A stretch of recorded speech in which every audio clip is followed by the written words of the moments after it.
You'll know when you have a wild woman. She'll practice her craft without boundaries. She is truly autonomous. Her loyalty is only to the family she serves, a midwife who will not allow herself to be held back by a system she didn't create. This podcast is for the birth keepers who want to grow and change. We are open to learning through self-reflection and supportive community. We are creating this space to explore without judgment. We are remembering we were Born wild. Hi, everybody. Welcome back to the Born Wild podcast. I'm your host, Leah. I'm holding down the fort today for Sophia, who's out of town. So I will do my best. But I'm really excited. We have an amazing speaker and powerful person to interview, Sabia. So I'll just pass it over to you, and you can introduce yourself. And you do so many amazing things, but today you're here to talk a little bit about your birth work. So take it away. So I'm Sabia Wade, she, they pronouns. I am a full spectrum birth worker. I am the CEO of a few business, like birth-based, reproductive justice-based organizations, including birthing advocacy doula trainings and for the village. Let's see, what else? I'm an author. My book is called Birthing Liberation: How Reproductive Justice Can Set Us Free. I'm a double Sagittarius, Black, and We'll get a queer. lot. I love stuff. And yeah, I'm just a person enjoying life, trying to enjoy it even in the chaos that we're in. Yeah. Yeah, I know it's like hard to function in the world right now, but just do our best and show up. And It's so odd. It's like, things are imploding and then we're like, okay, how do we like continue to do day-to-day things? Like how do we manage? yeah, and hold But space for new little beings to make it a better place. yeah, it's especially for the little beings. I think like I don't know, I've been talking to a lot of people and I think I'm like at that age, I'm 35. So like I just had a hysterectomy. So like I'm like, I don't want to carry kids. Like not a thing for me. And never wanted to, even though I'm a birth worker. Like it's always been a thing. No kids for me, kids for everybody else out of my body.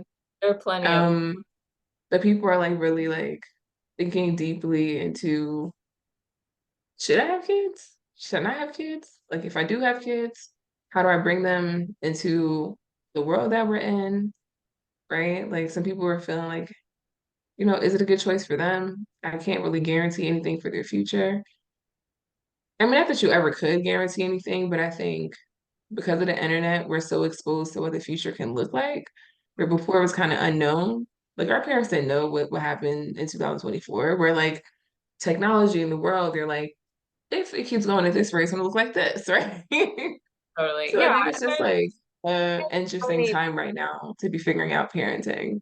totally. And I know so many birth workers who don't have kids, either like not yet or they don't plan to. And it's like there's plenty of people already who need Yeah. support and And love, it's also you like so know, many ways to have children, people who right? have So it's better like, patterns who can help. yeah, and it's like so many ways to have children. So it's like, maybe you don't have it the traditional way out of your body, or maybe it looks like, you try to be conscious and mindful about what it looks like to adopt a child.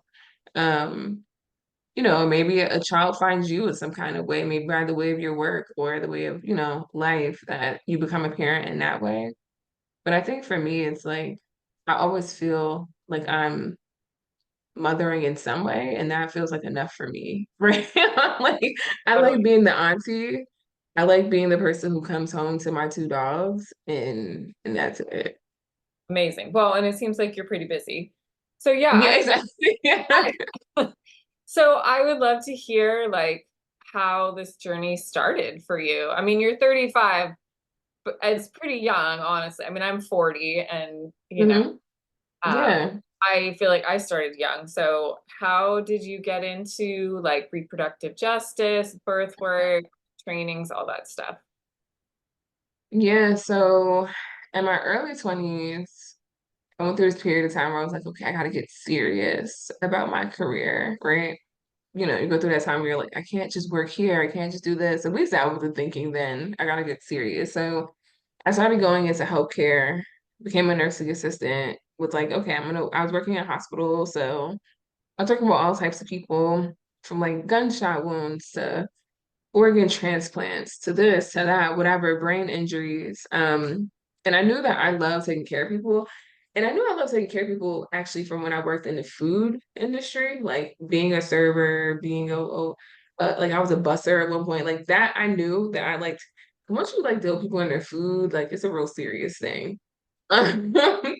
But anyway, I found myself into healthcare, and I was like, okay, I'm gonna be a nurse. I'm gonna be a doctor. One of those things I was really interested in.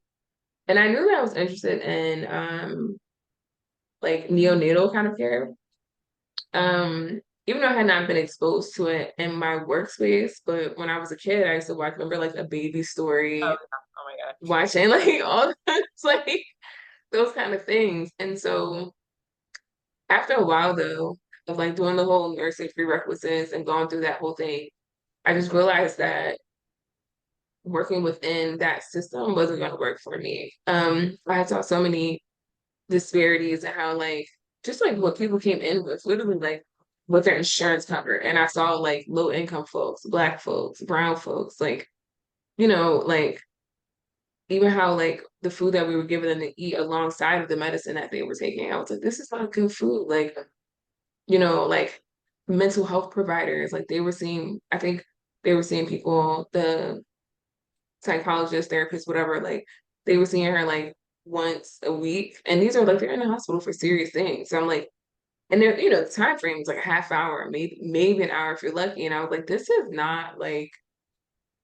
it. So I became aware of doulas from living in Philly. I was living in Philly at the time. And I was interested. And then long story less long, like life happened and I decided to um moved to Massachusetts, then I knew that I wanted to start this doula thing. So found the Prison Birth Project, became a volunteer, full spectrum doula with them for 2 years, and experienced a lot of learning like reproductive justice under, obviously working with incarcerated folks, formerly incarcerated folks, substance abuse, all of that.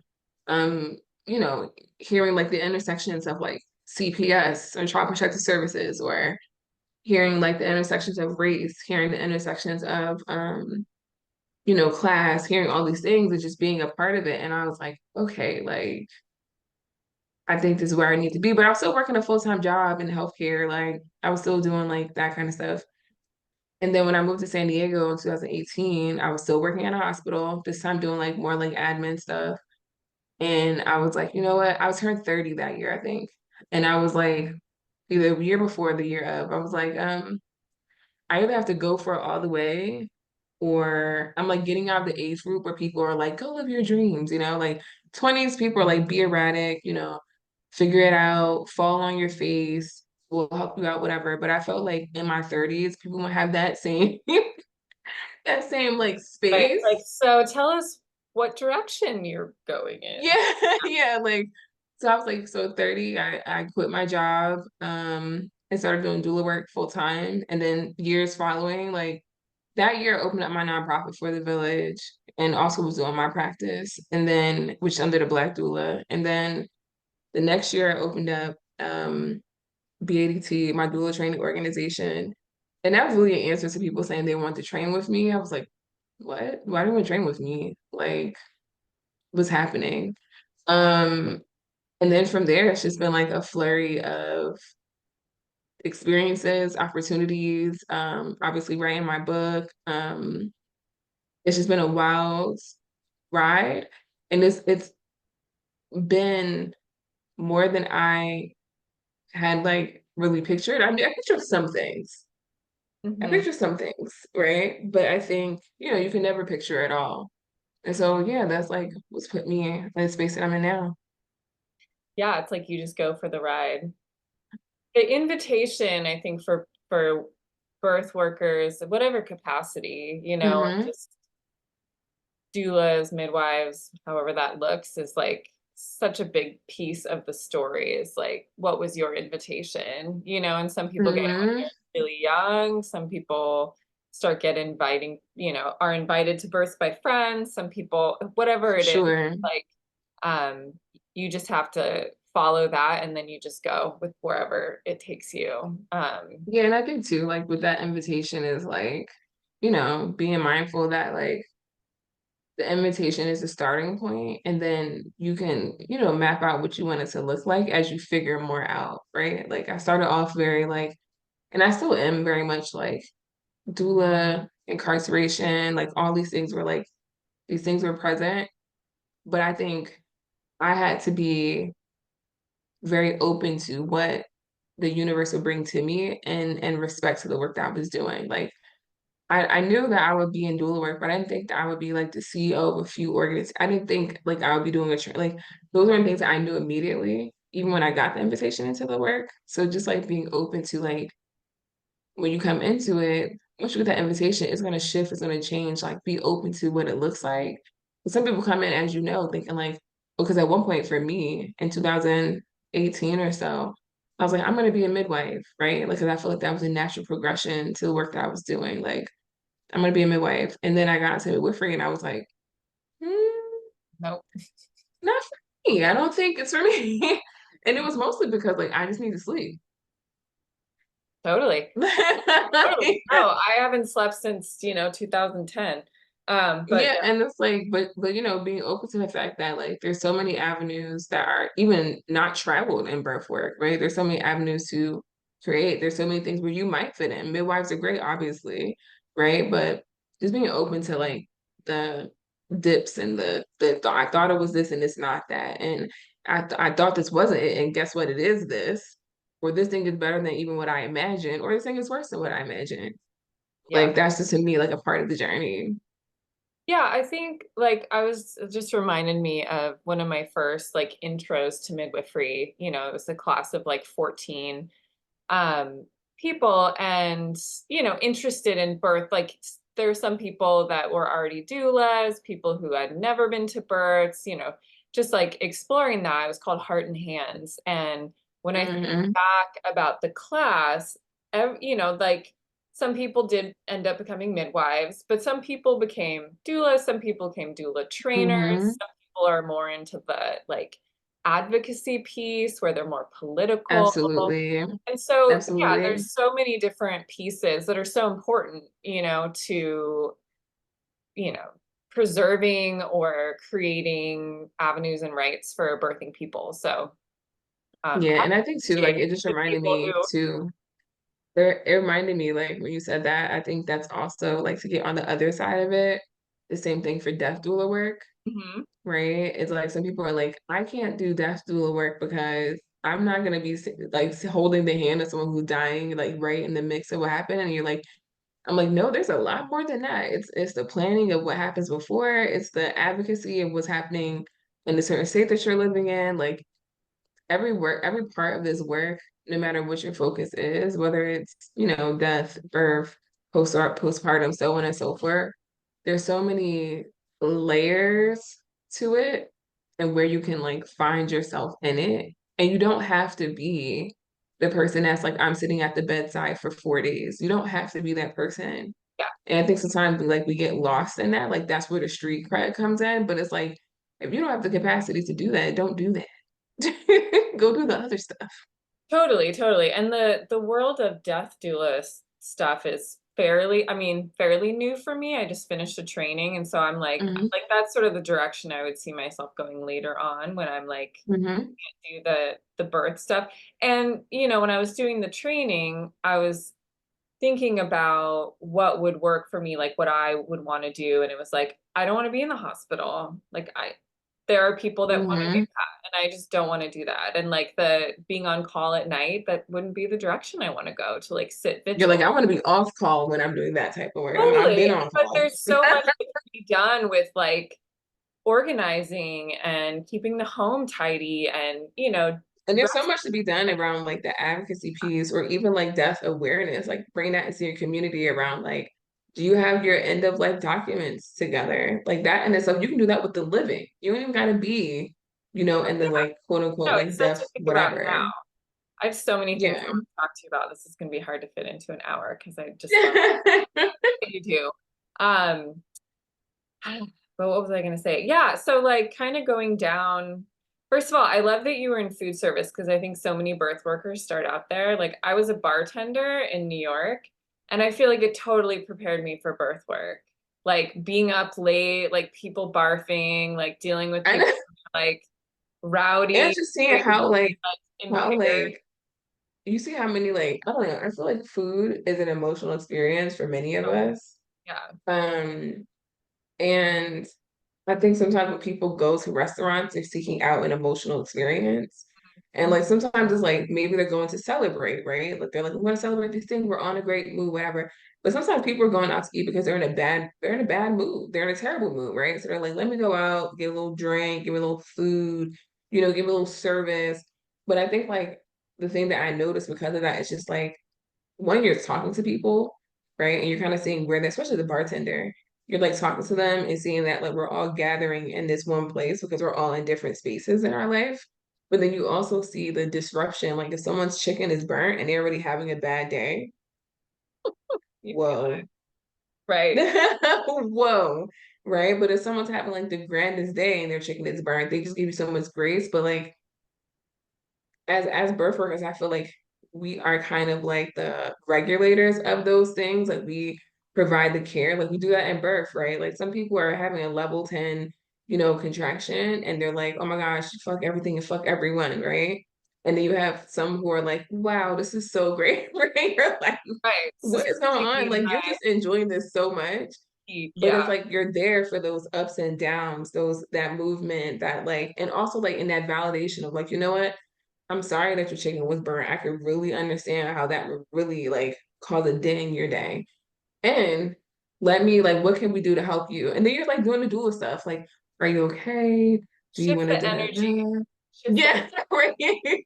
totally. You're like dueling people through their like I used to work on Fridays, like through their Fridays experience. And then you just like all those skills just move right along.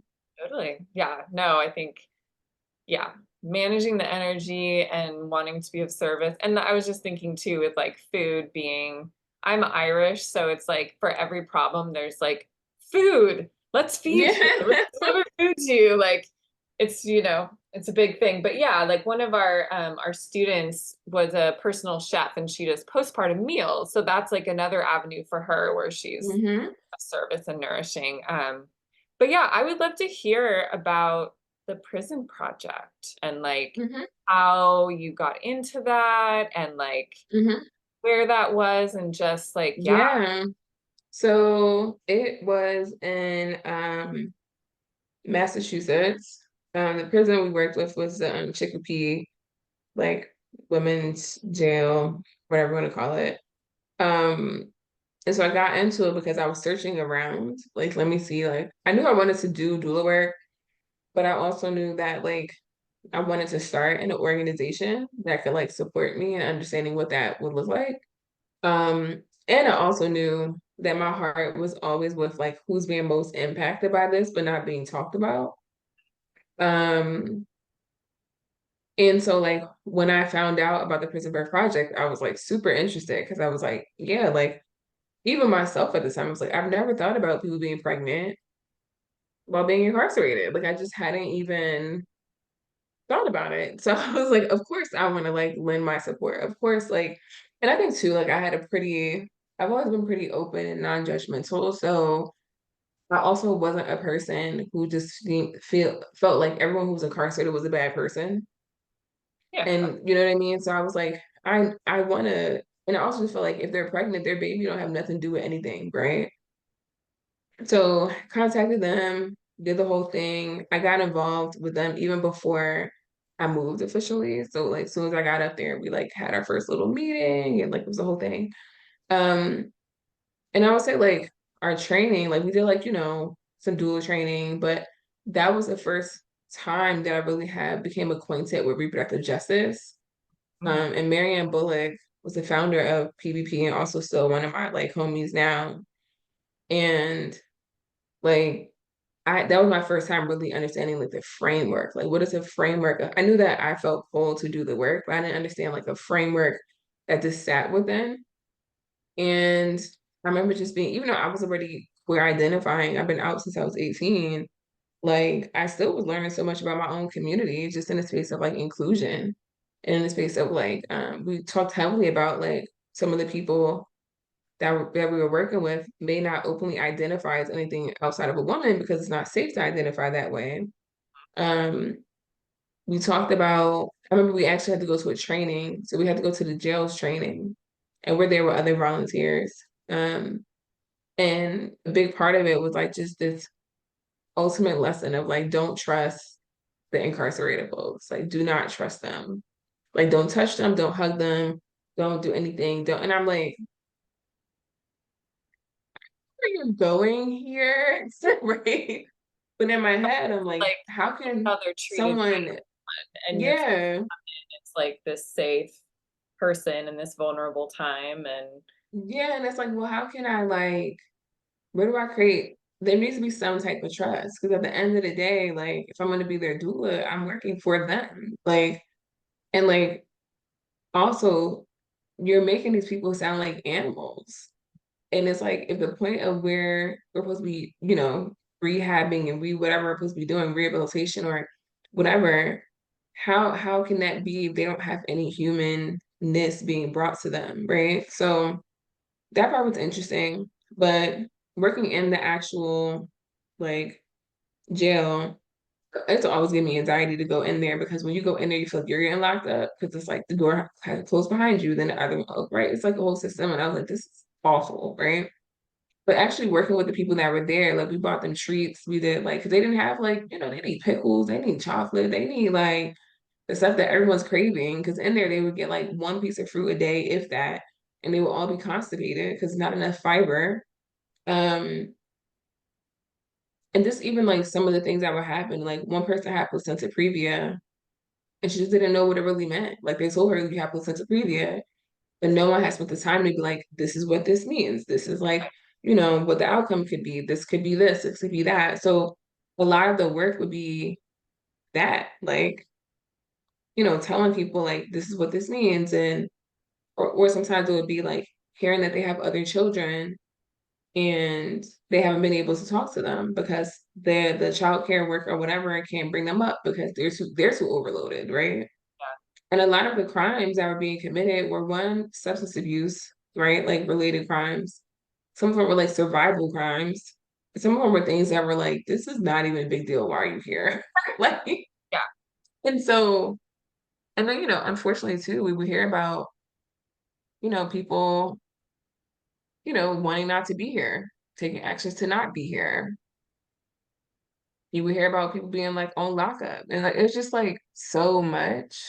That's such a heavy thing to carry and like be, I mean, talk about like caregiver fatigue and burnout and all of that stuff. I mean, that just sounds like It's awful. so It's intense. awful.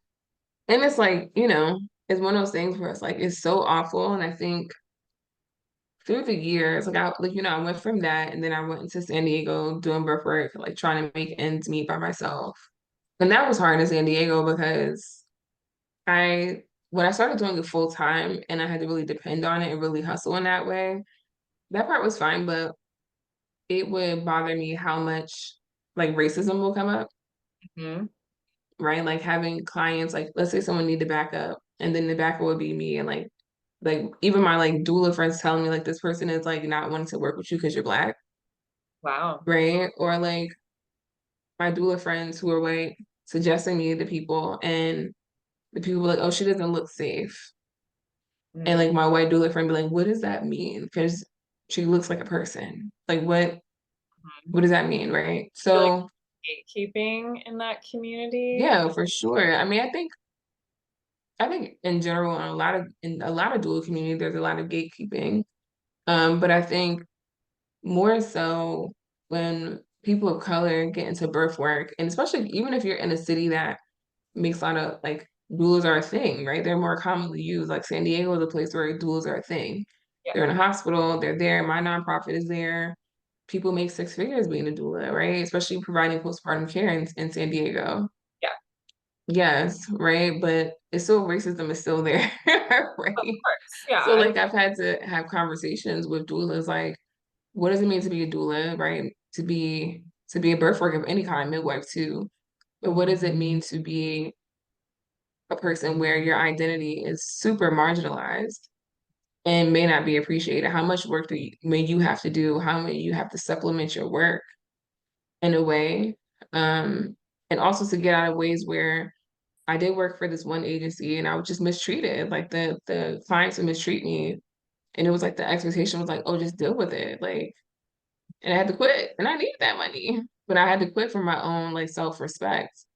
So I think it just gets complicated and the fatigue, and then I tried to be a midwife on top of that. And that's when I like really mentally and physically lost it.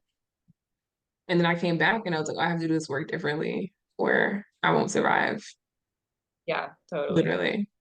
Yeah, I mean, it already takes so much energy being in this world, like trying to fight for autonomy for birthing people and, Hmm.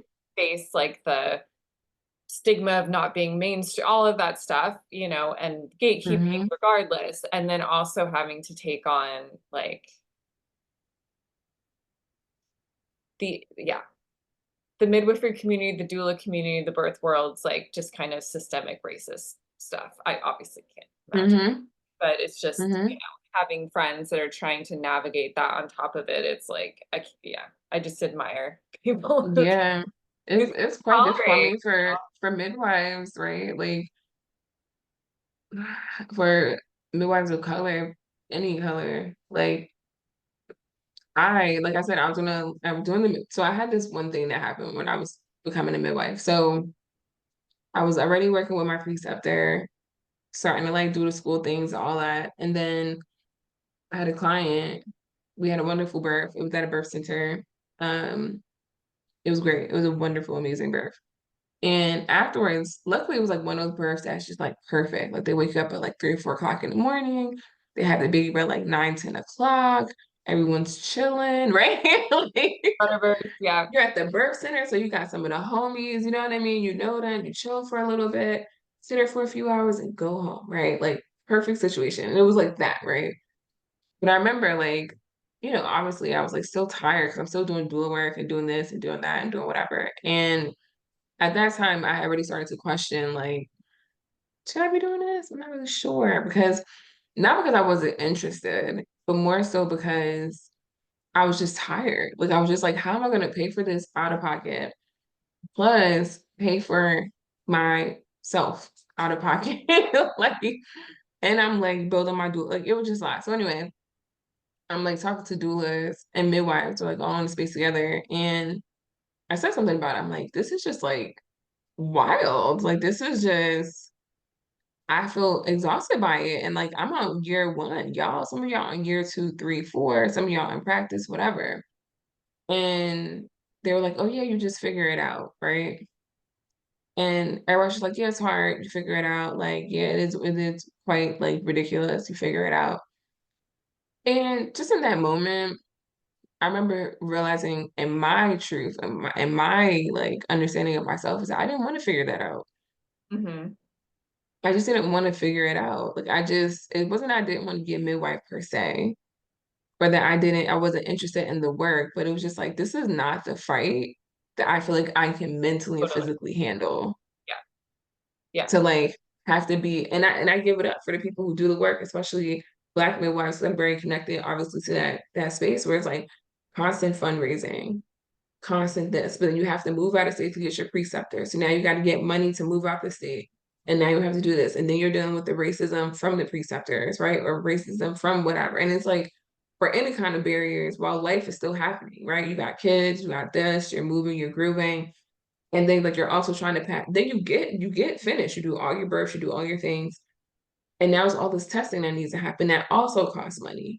And that's also a thing. And I'm just like, bro, what? I was like, it's not my Yeah, fight. the access is not equal or catered to a variety of people. So yeah, no, I definitely like we have students and we talk about when we were students and like, so grateful for the preceptors we have and also like the hazing that happens and the gatekeeping and the like we suffered so you suffer and this whole thing that's bullshit. And so for us, we're really focused on like having minimal hierarchy and like all of that. But it's hard. I mean, Yeah, and that's when I had to tap out. I was like, I can't. And it wasn't like I said, I still had the desire. Do I sometimes think to this day, like, what would it be to be a midwife and like, be here for 35, this thing? so Like, you have right?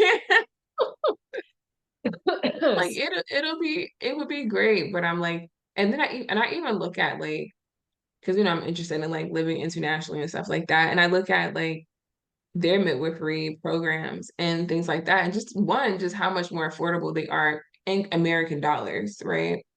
Um, and just how some just in the world in general, how some of it is just covered. Like and they see midwives as primary care. Like, Yeah. and I we're live still fighting for that. I'm like, how could we not like, and I just was on a podcast the other day and we were talking about midwives versus like doulas, what they mean, not versus, but like the difference. And I like try to emphasize like, hey, just remembering that you can go get like your wellness care from a midwife. Like you can go for your pap smears, you can go for this. Like it's not just babies that is like brings you to the space. right. We say womb to tomb. Yeah, and it's like we just want to promote that. So I don't know. And oftentimes I think about like if I were to become a midwife, that's probably the care I would want to provide is that womb to tomb. Like, I would probably take on a birth here and there, but I really like to sleep, honestly. So like maybe like but just that Right, well, like that's where there's that variety. maintenance. I mean, I started doing when we like interview or do consultations with people, you just sort of tell your story about who you are and how that translates. Mm-hmm. And originally, my passion was reproductive rights and like, feminist issues. This was Mm-hmm. when language was less inclusive. But yeah, and like I had a desire to be like an abortion doula, which that was Mm-hmm. when doulas weren't even like that word A was thing like bizarre. that. Mm-hmm. They were like, doula? Like, what is that? And now, yeah, we're outside San Francisco and it's like everyone has a doula. It's like it's what you have. Mm-hmm. But yeah, and I didn't have the awareness that I wanted to be a midwife. I think I just felt like I didn't deserve that. Like I wasn't smart enough, or like that was like this medical thing. Mm-hmm. And so when I discovered midwifery and home birth, for me, the transition was like easy because it was defending the rights of birthing people, Mm-hmm. and that part of reproductive justice was so important to me. And it's something that midwives have been doing forever. I mean, that was a piece of it is like not, ways for women to have autonomy over their own bodies before there was Planned Parenthood in places like I that. know. It's like I think I would be a midwife if I didn't have to. I mean, maybe I would at some point in the day. I don't know, but I'm like, I wish I could just go the avenue of like the maintenance part, like without the births. Like, what it would like for me to do pap I have a smears? What it couple would be like for midwife me to? friends who practiced for a while and they've like found ways to not be on call by doing like childbirth education, consulting. Yeah, like I want to like do like I want to like I would really, especially at this point, I think in my life, like I would want to and I do a bunch of education, right? But like be able to do like the pap smears or like be able to do like that kind of stuff, like Yeah, STI stuff, like help people in those kind of ways. 'Cause I feel like even those experiences are so traumatic, right? Like, locally. and especially as someone who myself, like, I just had a hysterectomy. I also have pelvic floor, dysfunction and like all those things. Like sometimes when you go to like your regular, I go to a urogynecologist, but like which is like I always say like the complicated hoochie place, right? But like when you go to like a regular gynecologist, sometimes they just aren't like aware of like trauma and like how that impacts the pelvic floor and like all these things. So just for that reason alone, like just that regular like maintenance stuff that people don't do because they're too scared or they're feeling whatever, like I would want to help with just that part of it. Right. Like how many people have cancers that go undetected or have other issues because they have all this trauma around going to the very complicated hoochie doctor? Is that what Yeah. said? Because Um, when I talk to like, people with like generally quote unquote regular coochies or less complicated coochies, like they're just like, if I go to the GYN, I'm like, no, I can't go to the GYN. I have to go to the urogynecologist. So we have special things we need to talk about. They understand my pelvic floor issues. They get that you can't just stick a speculum in there and think it's gonna be cool. Like it's a complicated coochie. Yeah, I mean, I joke that I'm a terrible patient client because my expectations of care is really high because I'm lucky to have like a very basic coochie. Hmm. Very What a straightforward, blessing. blessed. But yeah, like I've always gotten care from midwives the second half of my, life. Um, Hmm. and so when I go anywhere and I'm like, that's cold. Like this room is cold over here. Like, please don't, just like trauma informed care and Hmm. like respectful care Hmm. and all of that. And so, yeah, I have 13-year-old and 15-year-old daughters. And I feel like when they get their first pap and things like that, like, I want the fucking red carpet. Like, I want their first experiences to be of such a high Exactly, especially with caliber. pap smears. They expect that. Totally. Or just like the way that they're treated, the way that, all of that stuff. Yeah.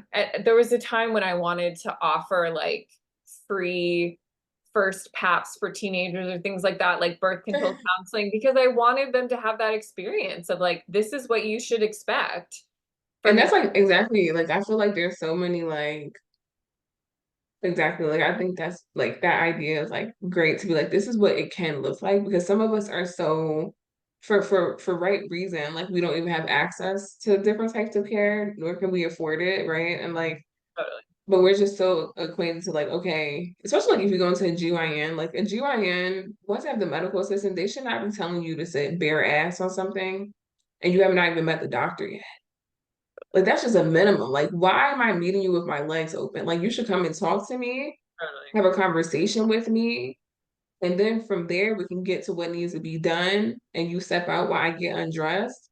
Yeah. But like, just the fact that people are like their bodies are used just like a factory. Like here it is, open, gone, and it's like that's not. It doesn't have to look that way, and it shouldn't look that way. Yeah, totally. And you're totally right. Like access to that type of care is totally a privilege, something that not everyone has.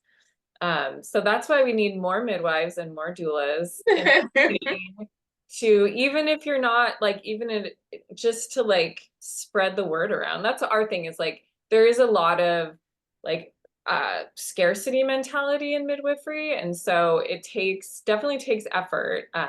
And it's something Sophie and I focus on is like the more midwives in the community, the more awareness, and Hmm. the more people that are going to choose it. Like there's enough families for everybody. That part. Yeah, I think like there's definitely I mean, then it sucks too because obviously in some states, like, California, to me, in my opinion, being for someone who lived in California, is super, it's not the best, but it's more midwifery friendly than like Yeah, other states, right? Like, totally. It's legal.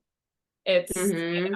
it's also like something people can afford, which is so funny because I worked in Utah for like a year. I worked at a birth center there, and it was like this reversal where people would come to the birth center because they didn't have insurance or they were underinsured for a variety of reasons, and so they Hmm. cheaper at the birth center, like having a home birth with us or the birth center.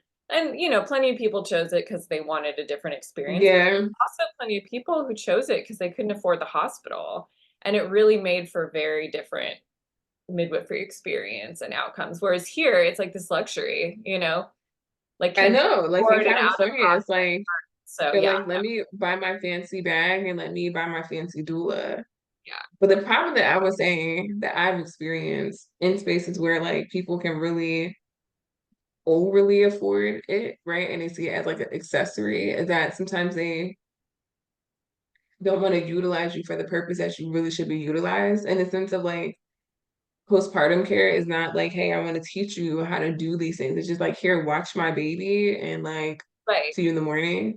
And I'm like, hey, I'm also here to educate you so that when you're here by Right. I'm yourself, supporting you in your parenthood. I'm not right? But then for some of us, like, over. why would I be by myself? I always have help. And you're like, oh.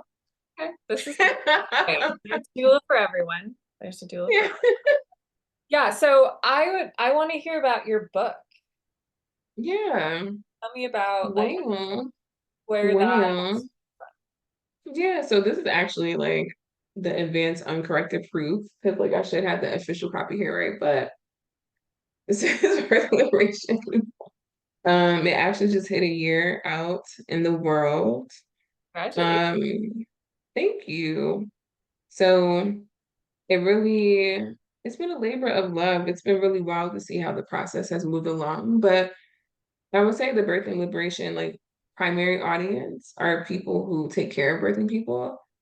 And when I say that, not like just doctors and midwives or even doulas, but even like I'm gonna be helping my cousin, right? I'm gonna be helping whoever, right? Because it really helps people to understand kind of specifically for Black folks, like why we have got here, why our disparities are a mess and all that. But inside the book, it also talks about like what we can actually do. And I think a part of what we can do when we're talking about reproductive rights in any kind of way, honestly, like we're in such a public, like I feel like when I started doing this work in 2015, like of course reproductive rights has always been on the table, but people in the last 2 years have been heavily involved because of the overturning of Roe. So people that weren't in this work, weren't thinking about this work, are now in the work in some type of form because they're like, oh, my rights to be taken away, right? Or my rights have Yeah, been this taken is away. real. Yeah. So it feels more public and bigger in nature than it has for me in the last few years. But in the book, we talk about like birth and liberation. It's like, okay, how do we get to this future that we say we want to get to, where like we have equality and we have, equity and we have inclusion and we have these things. And we also, people are like, we got to knock down the system, we got to build a new one, like all that is great. We do, got it, agree. Right. But what is our own work to do in the process? So in here, we talk about like trauma, what it means, what it looks like, so that we can actually be sustainable in this work. Because as you know, it's so easy to be traumatized by this work while you're doing it. Yeah, It's triggered. easy to also carry your own trauma into this work while you're doing it. And so like this book really focuses on like what is that future? What can it look like? What are the inclusive, like what are the pieces of that? But also like what is our work to do so that we can maintain it? Because it's not going to be an easy, fight or change or shift. And even though we all have very similar goals around where we want to go, we're still going to deal with each other. We're still going to deal with humans, right? We're going to be talking to each other. We're going to be mad at each other. We're going to say things we probably shouldn't say to each other. We're going to like, Yeah, we're having do these things, right? So like, what does it take to get there? But also, what is our part in that? yeah, totally. Yeah, well that's like you can't, how would I say this? In any kind of activist work, I think that like no one is perfect, but you have to live in that like I did body image work for a while and it was like Mm-hmm. you can't do that without reflecting on yourself. And no one loves Mm-hmm. themselves all the time, but like people smell bullshit. So if you're wanting to be like, I am the liberator of women, but like within yourself, you're still Mm-hmm. not liberated, and nobody's perfect, but just like aiming for that. And Yeah, it's even our awareness of like in this process of, you know, fighting for what we believe in. Like, how do you handle it when someone doesn't believe in the same thing? Like, do you make them feel like they're not a worthy human? Because that's also not helpful, right, it's not gonna, right? Like, how do we deal with the people when they aren't on our side? How do we deal with the people who don't like us? Like, is there something that becomes something that is violence our own bodies and how we're processing this, right? Like, how do we navigate the hardships, the challenges, because they're just ongoing. Like sometimes, like even in this work, right? Like we may be on similar pages, but we might have an internal issue that we need to work through, right? So how are we working through it? That's going to matter a lot in the process of getting to where we want to go. So there's just many facets. Like we have this external thing that we have to focus on, the systems, whatever, but there's also these internal pieces within our community, within ourselves that have to be worked on. So like you said, we're not like screaming bullshit. Yeah, totally. Yeah, and I love what you were saying about going beyond the like professionals, like postpartum doulas and things like that, where it's like bringing it back to the community, which, you know, our culture and in the United States, there's so much lack in that. And that's why I think, you know, we have doulas and we have, you know, it's just And like, you have to understand too that like a lot of like midwives and doulas, of course, have been around for like, okay, all not all the time, but for a lot of time, obviously, especially midwives. And it's like, yes, we have, right? But we've always been more of a part of a communal team, right? Like we weren't like you was like, you know, your family members were around and they had their experiences that they can share with you. They had, you know, you had your younger siblings around. They would help out. Like it was a very family based, community based, your cousin down the street, your aunt, the mailman. Like it was like a very community it's like based before the thing, professionalization, that's not even really a word, but you right? know, of midwifery and of birth work. Yeah, totally. I like when I talk about doulas with people and the idea here that it's like kind of a bougie thing to have is like I volunteered when I was in midwifery school in Haiti.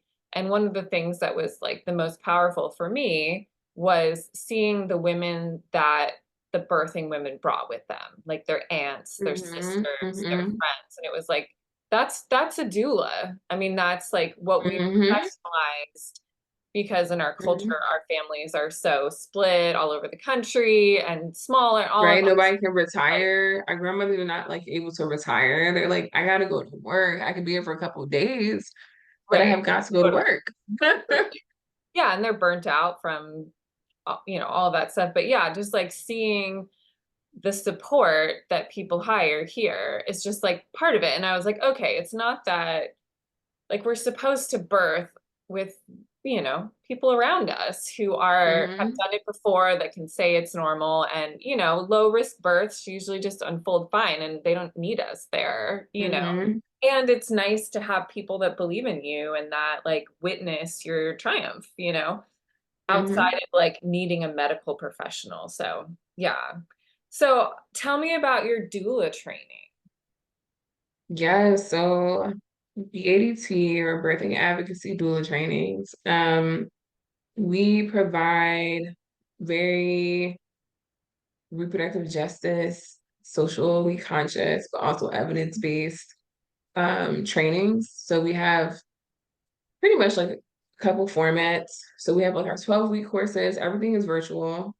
I created this course in 2019, not knowing that COVID would happen. That was convenient. But yeah, so we were already like getting a lot of business before COVID, but then COVID, like, whoa, because we were already so set up. Like everyone was like, I gotta scramble to put this online. We were like, oh, we're just operating as normal.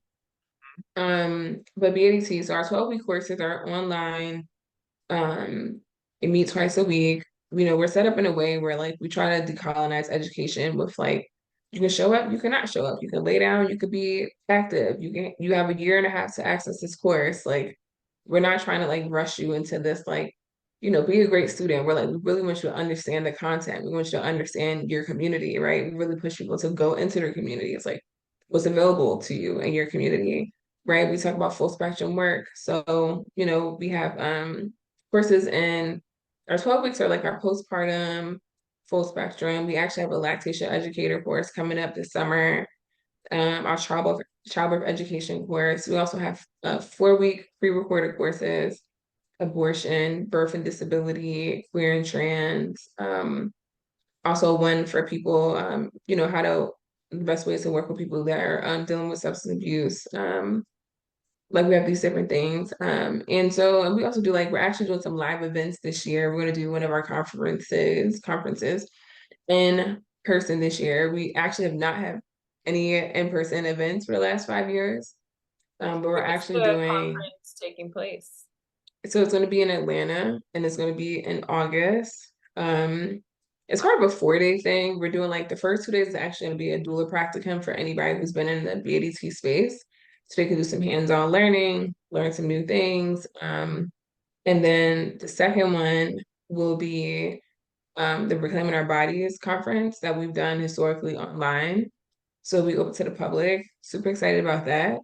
And yeah, we aim for it to be a space where people can like obviously learn about the work that we do, why we do it, also learn about their communities and the process of that so they can be really helpful to their community. But we also like aim for it to be a space where people can practice whatever their liberation is. Like they can be their truest forms of themselves. They can practice like how to be more inclusive, right? They can practice like I think a lot of times in education we come into spaces and we're like, I gotta be perfect. I gotta know all the things, do all the things. And if I don't do it, it's gonna be a problem. So we aim to like really create a practice space for people to, you know, use the language, get better on this, get better on that. And just like care for themselves and like heal in this space so that, you know, we're building a community that not only knows how to care for others, right? Because that's obviously the work of doulas and different practitioners that come into that space also that they know how to care for themselves and the process of doing this work. It seems like the way birth workers are trained is like you get the foundation, like, oh, use this fan, and these are the stages of labor. And then you kind of figure out how to like care for yourself and communicate the way you need to and have boundaries and all of that stuff like on your own and later. And that is not a recipe for sustainability. Yeah. And I I think a lot of us, like people who have been in the work for a few years, like you, in that process of learning, you see the doula, midwife, whoever, who is just like grumpy and they like hate their job and they're like so burnt out and they're so resentful. And like, you're like, hello? Like, do you, you know, like, yeah. you're just like, oh my gosh, you started maybe with the purest of hearts, but because sustainability is maybe not is not present in your business, and then it's not present in the way that you care for yourself, it's like now you're awful, and no one wants to tell you that you're awful Feel about because hospital workers all the time. I mean, there's like angels, and then I'm like, are you a sadist? Why are you doing this? Like, yeah, totally. No, but totally. I mean, that's like isolation and burnout is the biggest issue that's facing. And that's so amazing. Yeah, I love when programs, the online thing at first was really hard, I think, for people. Like for Mhm. me, sitting like in a room with other people is like a big part of how I learn. And the accessibility of it is really powerful. Like it opens Yeah, people with kids, people who have to work. exactly. And that was the Have point when I created have it was like, you know, for disabled people that can't like get up and just go and do this thing, like, and I think too, like one of the things that I feel like is important is I feel like we also have to cater to newer generations because they're the ones who are going to be doing this work, right? Like we still have a lot of work to do as like the age group that we're in. We're people of a certain age. We're not like super old, but we're also not like 22 anymore. right. And Yeah, like you got to get the young and spry where the young and spry is, right? And so that's like what a I lot call of them are online. A lot of them are, you know, being able to live in that world. And then I think, like I said, we're bringing in the future, we do plan to do some in-person events, it. Mhm. right? And we're going to be, you know, probably making more of that a regular occurrence in BADT space. But I think we can't be afraid to cater to the future of who's going to be doing this work. We're doing it at the level that we can, right? And like we'll continue doing it. But me at 35 is different than a 22-year-old, right? Like, right? And like they just have they have different energy. They can sit at a birth for 3 days. Like they can do these things. So it's like often and wanting to reach them because they have so much I have so much to learn from them as well. Right. So like when I'm in BADC space, mind you, we have a range of people. We have people that are 50 plus in this space. We have people that are like teenagers in this space. Literal, like their parents are like, can I sign my kid up for your training? And we're like, yeah, cool. Right. But I think like we learn so much from each other because of the virtual access, because it is so open. People from different countries come in and I'm like, oh, what are you doing here? Okay, cool. Right. But it's just so much to learn in that environment. Because I always feel like when we're teaching and my other teacher, co-lead teacher's Mystique, um, I'm like, oh, I'm learning too. I'm like, oh, this is what that is, or this is what that is, or that's what's going on over there. Thank One of the you. That things, inspires me to do something over here that's a little different. So yeah, it's just a fun time. one of the things I love about students is like they're learning the most up-to-date stuff. Like I don't want to be doing something that has, evidence has shown that it's not necessary, helpful, Mm-hmm. harmful, because it's how I was Mm-hmm. trained, and you can get in a space of like, I'm your teacher, this is how you do it. Or Mm-hmm. you can say like, oh, okay, that's awesome that you have that new information. Mm-hmm. Like let's start doing that, and it's just about ego. But um yeah, yeah. When I did the death doula training, there was a woman, it was all online from Ukraine who was part of it. Mm-hmm. So cool. But we're all dying everywhere.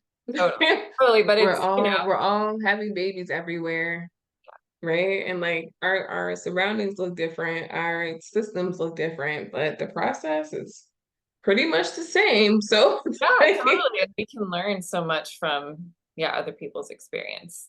So mhm. awesome. All right. Well, how can people get in touch with you if they want to take one of your Yeah, trainings, buy your book? Do you do any yes, I would one-on-one say, work with people, like coaching? yeah. Mhm. So I do one-on-one stuff. I do mentoring. I do human design reading. I Oh, do I think spiritual I'm into that. direction. Yeah, I do spiritual direction one-on-one. I'm thinking about like renting a space and doing some Reiki to see if people like will locally. It's like I live in the Atlanta area. So yeah, come reach out to me. But the easiest way to find me is just sabiawade.com.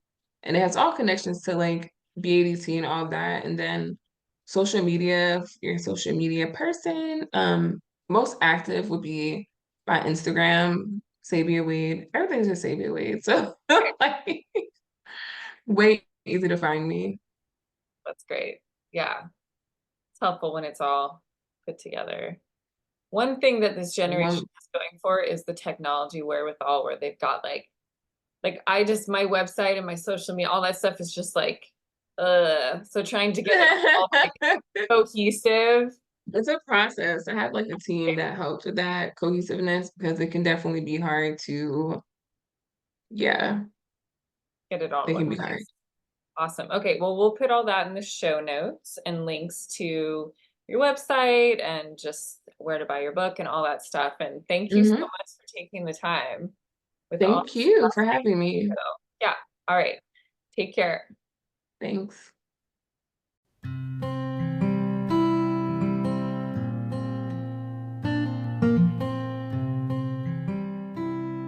Okay, everyone, that's it for today. Thank you for listening to the Born Wild podcast. If you enjoy our podcast, please rate, review, and subscribe every week to get the latest one. And please follow us on Instagram at Born Wild Podcast, as well as Facebook. You can also write to us at info@bornwildmidwifery.com, as well as our website, bornwildmidwifery.com. And remember, Stay wild.